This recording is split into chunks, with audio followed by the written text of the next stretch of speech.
dear students, I am extremely late and extremely sorry in delaying this. मैं नहीं upload कर पाई, मैं नहीं ला पाई आप लोगों के लिए एक नई video dedicated to your important topics, dedicated to your chapters.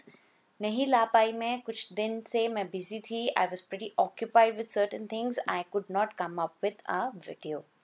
I'm really sorry for that. And ये डिले अब आगे नहीं होगा.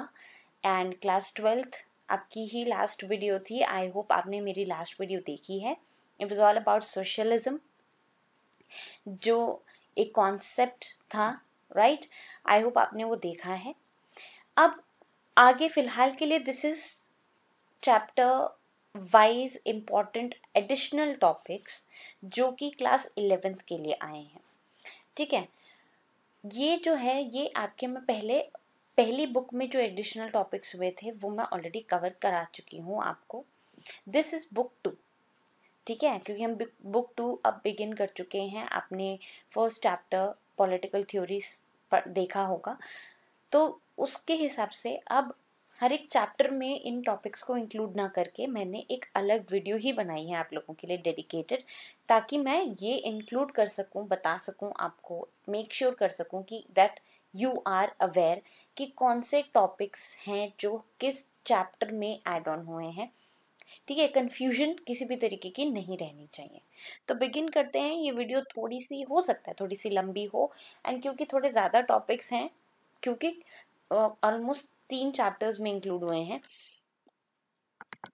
ठीक है, chapter that is chapter on liberty, जो सेकेंड चैप्टर है, थर्ड चैप्टर है रैदर आपका, और ह्यूमन राइट्स जो कि राइट्स वाले चैप्टर में इंक्लूड हुए हैं, और जस्टिस. इन 3 चैप्टर्स में ही आपके टॉपिक्स जो हैं वो इंक्लूड हुए हैं. तो ये वीडियो जो रहेगी, ये पर्टिकुलर डेडिकेटेड वीडियोस जो रहेगी, वो कुछ पार्ट्स में हम कवर करेंगे क्योंकि थोड़ी सी लेंदी होगी. तो इसीलिए मैं चाहूँगी कि आप हर एक पार्ट को इक्वली देखें एंड एंड तक देखें. और अगर आपको मेरी वीडियोस अच्छी लग रही हैं, आपको समझ में आ रहे हैं कॉन्सेप्ट्स, आप चाहते हैं कि मैं और इसी तरीके की अच्छी वीडियोस आप लोगों के लिए बनाती रहूं, देन और चाहते हैं कि मैं ये वाली वीडियोस जो हैं आपकी, वो आपके फ्रेंड्स एंड बाकी लोगों तक भी पहुंचे, इसलिए do not forget to like, share and subscribe to my channel. आगे बढ़ते हैं. दिस इज चैप्टर 2 लिबर्टी, जो बिगिन करेंगे हम. कह लो लिबर्टी, कह लो फ्रीडम, कह लो एक ही बात है. ठीक है, ये एडिशनल टॉपिक्स हैं. यहाँ पे कुछ वर्ड्स हैं जो आपको ध्यान रखने हैं. Condition of a free man, 1 mark के इंपॉर्टेंट क्वेश्चन है. ठीक है, liberty is power to act and express oneself according to one's will. ये बेसिकली हम क्या पढ़ रहे हैं यहाँ? ये हम पढ़ रहे हैं डिफरेंस लिबर्टी और फ्रीडम. ज्यादातर क्या होता है, लोग लिबर्टी और फ्रीडम जैसे 2 वर्ड्स को एक साथ सा यूज कर लेते हैं, सिनोनिमसली यूज कर लेते हैं, है ना. लिबर्टी भी फ्रीडम हो गया, फ्रीडम भी लिबर्टी हो गई, दोनों एक जैसी सी चीजें लोग मान के चलते हैं. लेकिन ऐसा नहीं है, इन 2 वर्ड्स में काफी डिफरेंसेस हैं. कहीं तो एक तरफ जो है, अगर हम लिबर्टी की बात करते हैं, it is an act and express, एक पावर दी जाती है हमें कि हम अपने आप को एक्सप्रेस कर सकें अपनी फ्री विल के हिसाब से. वही अगर हम फ्रीडम की बात करते हैं, is the power to decide one's action, कि हमें फ्रीडम है हमारे खुद के एक्शंस के बारे में सोचने की. हम पे कोई थोप नहीं रहा कि नहीं तुम्हें यही करना है. ठीक है, आप लोगों को लगेगा कि यार ये तो चीजें एक ही हो गई, क्योंकि हम अगर सोचेंगे नहीं अपने एक्शन तो हम उस चीज को करेंगे नहीं जो हमें लिबर्टी कहती है. तो डिफरेंस तो कहीं ना कहीं होंगे ना. ठीक है, तो state guarantees freedom through the liberty it grants to its citizens. हमें जो स्टेट मतलब हमारी जो अथॉरिटी है, गवर्नमेंट है, कॉन्स्टिट्यूशन है, वो हमें फ्रीडम कैसे देता है? Through liberty. ठीक है, लिबर्टी के द्वारा हमें फ्रीडम मिलती है. दोनों के बीच का थोड़े कंफ्यूजन हो गया आप लोगों को, मैं जानती हूँ, बट ये जो एक पैराग्राफ यहाँ पे दिया है ना मैंने, इसको ना एक तरीके से एक sort of N introductory statement ले लो या इंट्रोडक्शन ले लो, और आप अगर ऐसा ही आंसर लिखोगे ना तो आपके लिए अच्छा रहेगा। बिकॉज दिस, मैं हमेशा ये कहती हूँ, क्योंकि जो बड़े मार्क के क्वेश्चन होते हैं, जैसे 6 मार्क का क्वेश्चन हो गया, 4 मार्क का क्वेश्चन हो गया, हमेशा ऐसे क्वेश्चंस को इंट्रोडक्शन से बिगिन करो और कंक्लूजन पे एंड करो, तो वो हमेशा आपके कह सकते हैं आंसर को एक अच्छा प्रेजेंट करता है। ठीक है, पर मैं ये नहीं कहूँगी कि चाहे आप इंट्रोडक्शन और कंक्लूजन पे ही वर्क करो और बीच का सारा छोड़ दो, उसमें चाहे आप कुछ भी लिख के आ जाओ, नहीं, ऑब्वियसली दैट ऑल्सो काउंट्स। ठीक है, आगे देखते हैं कि इसके डिफरेंसेस क्या हैं। क्या डिफरेंस है? लिबर्टी क्या कहता है? Condition of a free man, क्या सिचुएशंस क्रिएट होती हैं। ठीक है, इंसान की कंडीशन कैसी है कि वो फ्री है नहीं है। वही फ्रीडम क्या कहती है? State of free will, power to act and power to decide, हमें डिसाइड करने के हमारे एक्शंस, मुझे अपना चैनल चलाना है, मुझे अपना यूट्यूब चैनल बनाना है, मुझे बच्चों को पढ़ाना है, ये मेरा डिसीजन था, है ना, ये मेरे पास पावर थी डिसाइड करने की, राइट। और वही अगर मैं लिबर्टी की बात करूं, डिसीजन तो मैंने ले लिया, ठीक है, फ्रीडम है, मैं डिसीजन ले सकती हूँ, लेकिन क्या मुझे उतनी लिबर्टी है कि मैं उस डिसीजन को फुलफिल भी कर सकूं? अगर लिबर्टी नहीं होगी तो आप उस डिसीजन को आप एक्शन में नहीं ला पाओगे। तो आप समझ रहे हो, आपको पढ़ना है, आपको बाहर जाना है, ये डिसीजन आपका है, मुझे जाना है, लेकिन आपके पेरेंट्स ने अगर आपको वो डिसीजन को फुलफिल करने ही नहीं दिया कि नहीं नहीं बाहर नहीं जाना, लॉकडाउन चल रहा है, कहाँ जा रहे हो, तो क्या हुआ? आप लिबर्टी आपके पास नहीं है। तो फ्रीडम और लिबर्टी इसीलिए कहते हैं दे गो हैंड इन हैंड, लेकिन दो अलग चीजें हैं। ठीक है, जो अगर लिबर्टी एक तरफ कहती है पावर टू एक्ट, हमारे पास हक है कि हम अपने एक्शंस कर सकते हैं, पावर है हमारे पास, वही फ्रीडम क्या कहती है? Power to decide. ठीक है, लिबर्टी, फ्रीडम या फ्री टू डू समथिंग, आप आजाद हो कुछ करने के लिए। लिबर्टी, फ्री फ्रॉम समथिंग, कोई बंदिश नहीं है आपके ऊपर, आप आजाद हो। अगर आप ब्रिटिशर्स का टाइम याद करो ना ऐसी सिचुएशन में, तो ब्रिटिशर्स के टाइम पे ना आप आजाद थे, आपको फ्रीडम नहीं थी कुछ भी करने की। अगर हम लिबर्टी की बात करते हैं, लिबर्टी क्या कह रही है?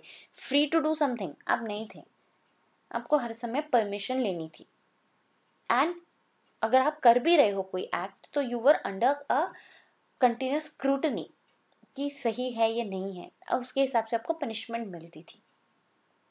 स्कूल में जैसे होता है, नहीं, स्कूल में ये नहीं होता कि भाग के जा रहे हो अगर कहीं, तो ऐसा तो नहीं होगा ना कि कोई टीचर आपको रोकेगी नहीं, आप कर रहे हो कोई काम, आप फ्री हो, आपको लगता है कि यार हम फ्री हैं, इट्स अ फ्री कंट्री, मेरे पास लिबर्टी है, मेरे पास आज़ादी है कि मैं ये भाग के चला जाऊं, आप फ्री, आपको वो फ्री टू डू समथिंग, आप कुछ करने के लिए आज़ाद हो, अपने डिसीजंस लेने के लिए, एक्शंस करने के लिए आप आज़ाद हो।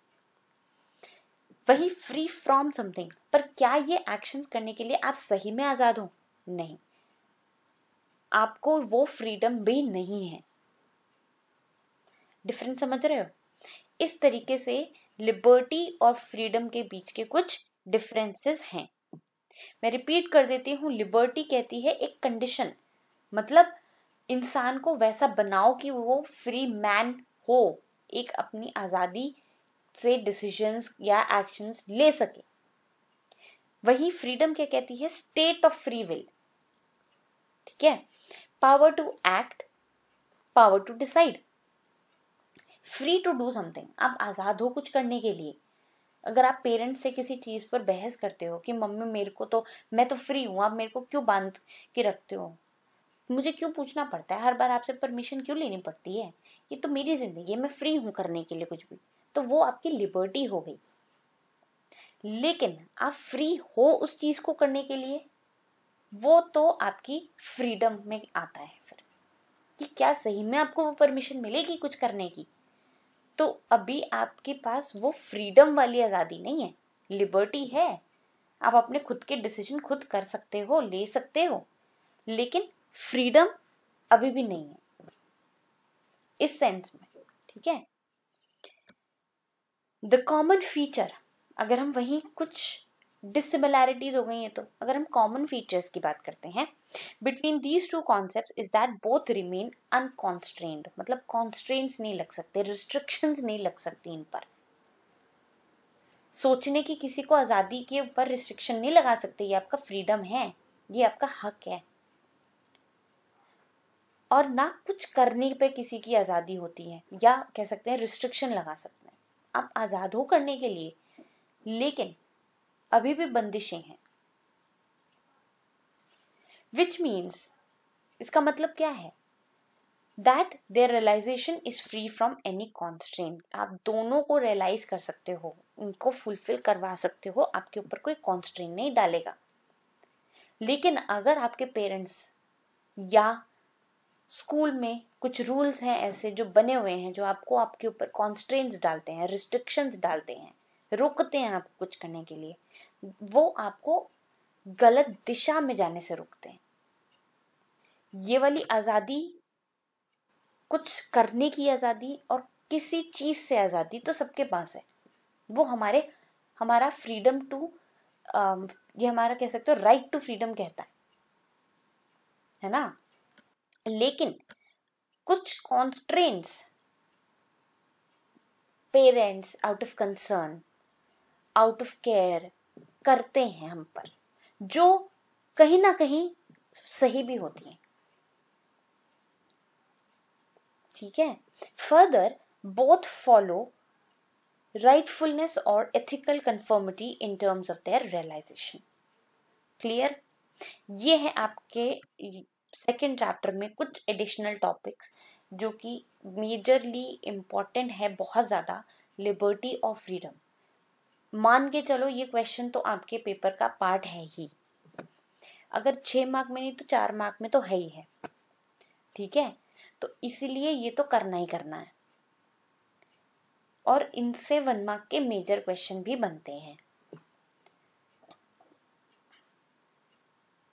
ठीक है, तो आई होप यहाँ तक आपको समझ में आ गया होगा। इसके बाद जो नेक्स्ट चैप्टर है जिसमें आपके एडिशनल टॉपिक्स हैं वो है जस्टिस, चैप्टर 4। इसके बारे में भी हम पढ़ेंगे, लेकिन नेक्स्ट वीडियो में। Till then everyone, I hope आपको ये समझ में आया है। अगर कोई डाउट है आप मुझे कमेंट सेक्शन में लिख सकते हो। All the best everyone whoever are preparing and going through their papers. I hope आप अपने पेपर्स के लिए अच्छी तैयारी करें। Class 12th and class 11th please please please अपने दिमाग में इस चीज़ को लेके मत चलना कि हमारे पेपर भी कहीं बहुत लेट ना हो जाएं, क्योंकि अब बोर्ड के पेपर ही लेट हो रहे हैं तो हमारे भी लेट ना हो। आपका इंटरनल प्रोसेस होता है बेटा, स्कूल कंडक्ट करते हैं आपके पेपर, बोर्ड नहीं करता। ठीक है, तो इसीलिए वो तो चीज़ दिमाग से निकाल के चलना। हाँ, थोड़े बहुत रीजंस की वजह से हो सकते हैं कुछ लेट हो जाएं, लेकिन इतने मेजर डिले नहीं होंगे, तो इसलिए कंटिन्यू करना है अपनी पढ़ाई को। Clear? Thank you everyone, we'll meet very soon in the next video. Thank you. Till then, stay tuned.